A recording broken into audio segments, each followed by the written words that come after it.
Selain paspor dan dokumen, jemaah calon haji asal Indonesia yang berangkat ke Tanah Suci juga diberikan gelang khusus. Gelang ini berbahan stainless steel dan berfungsi sebagai identitas. Gelang ini bertuliskan data pribadi jemaah calon haji yang sesuai dengan sistem komputerisasi haji terpadu atau SISKOHAT.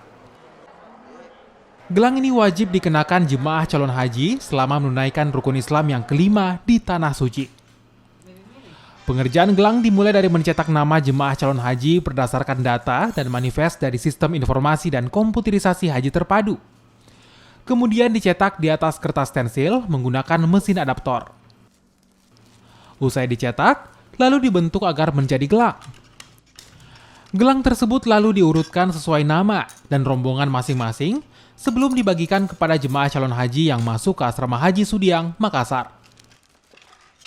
Oh, ini sampai saat ini kita sudah bikin 7 kloter, ya 7 kloter, dan tambah lagi yang di Gorontalo itu ada 2 kloter, jadi 8. Ada kesulitan Pak waktu pembuatan atau seperti apa? Tidak ada karena kita sudah biasa. Sudah biasa. Salah satu lokasi yang menjadi pembuatan gelang haji dapat ditemui di embarkasi Makassar. Para perajin menempati salah satu wisma di asrama haji Sudiang. Dalam sehari, para perajin asal Jepara, Jawa Tengah ini mampu membuat 800 gelang. Arif Tirtana, Kompas TV, Makassar, Sulawesi Selatan.